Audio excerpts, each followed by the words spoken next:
Hi everyone, welcome back to my channel. Today in this video, we will be looking at the problem of to find the factorial of a number where the number n is entered by the user. So we will be, as you can know, the factorial problem is a famous problem of recursion. So here we will be using iteration in place of recursion, that is loops. So we will be looking at the both approaches, that is using while loop, and the second one is the using for loop. So let us get started. So before diving into the problem, I would like to give a brief description about the while loop. So how it works, what is the syntax of while loop. So basically in while loop, this is the while condition that the first control will be checking. After the condition is true, the control comes into the while body and it executes the statement, and it will increment or decrement depending upon the condition. Suppose if I do not include this increment decrement condition, this will be an infinite loop. Let us give an example of an infinite loop.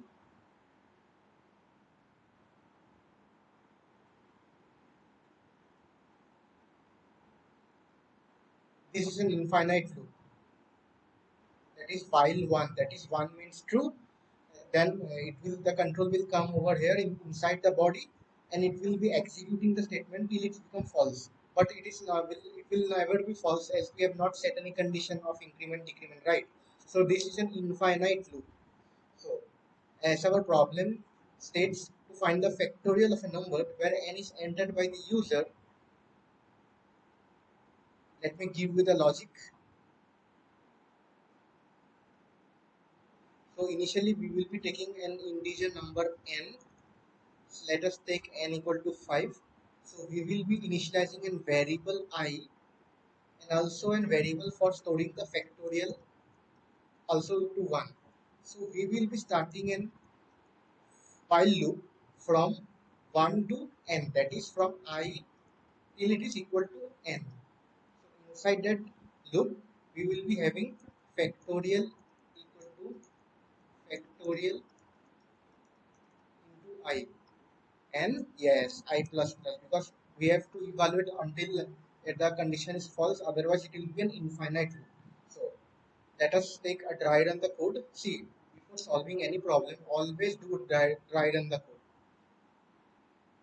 So as we have taken the input as n equal to 5, so I is 1, fact is 1. So here the condition is control comes over there. So I less than equal to n, that is 1 is less than equal to 5. So fact equal to fact into I, that is 1 into I equal to 1. Okay. Then I plus plus. Now I is equal to 2. Now again the condition control comes over here to check the condition. It checks that 2 is less than equal to 5. True. Then again it comes here and it evaluates, that is fact equal to, what is fact? Fact was 1, because here 1, it was updated in the first iteration, right? First initially when it was run, it was 1 into 1, that is 1, that is now 1. So 1 into I is 2. So fact is 2. So I plus plus. Again I will be updated to 3. So again it will check 3 less than equal to 5. Condition is true. So it will come here and it will evaluate fact into I. So fact was 2. 2 into I. 6. Again I will be incremented. 4. Again it will be coming to check 4 less than equal to 5. Condition true. And it will again come here. That is 6 into 4. 24. Again I plus plus, I will become 5. Again it will come to check 5 less than equal to 5. Condition is true. Again it will come in the body. So it will update again 24 into I is 5, right? I is 5. So 24 into 5, that is 120. Again it will increment the I, that is from 5 to 6. Again it will be checking, but this time 6 is less than equal to 5. This condition is false. So the control will not come inside the loop, so it will exit the loop. So directly it will come outside this while block. So it will give the answer as 120, as fact was last updated to 120, right? So it will 120 is the answer. Same is the case with another input like n equal to 6, 6 less than equal to 6. It will run again, it will come out of the loop in the next iteration when it becomes 7. So let us code it.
So let us run the program.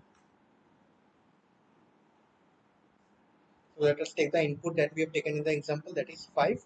So it should be 120, right? So if we take the example as 6, it should return 120 is 720. Yes, right. So the program is running fine. So the same problem we have solved using while loop, right? The same problem can be solved using for loop. Let us take the example of for loop.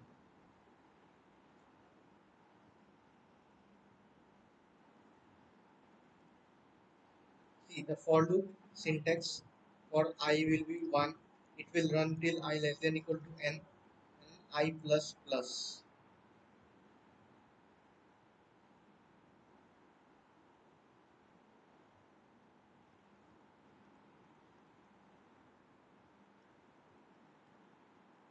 So initially the control, let us take the example as n equal to 5 only. So the control will be now, initially the control will be coming here. It will I equal to 1. So it will check, now it will check the condition, that is 1 less than equal to 5, right? Now from here it will come inside the loop as the condition is true. So fact is 1, 1 into I, that is 1, 1. Now it will go here and it will increment I is 2. Now it will be coming here and checking the condition, that is 2 less than equal to 5, 2. It will again come here, that is 1 into 2, that is 2.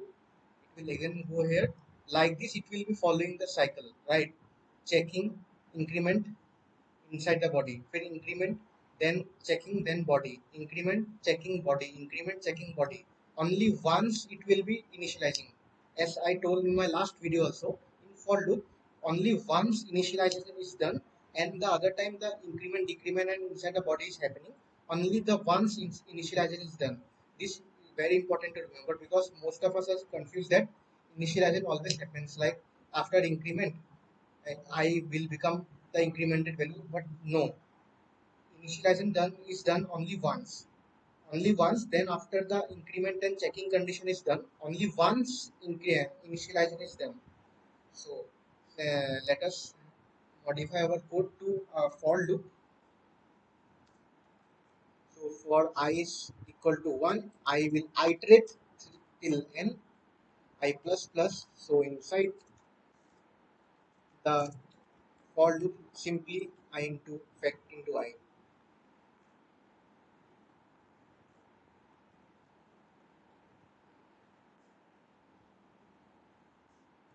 So let us take 5, 120. So let us take 6, 720. Let us take 8. So 40320. So you can check it's correct only. So yeah, so this was all about in this video. And in the next video, we will be solving more problems. Till then, if you like this video, please share, like, share, and subscribe with your friends. And do like the subscribe button. Thank you.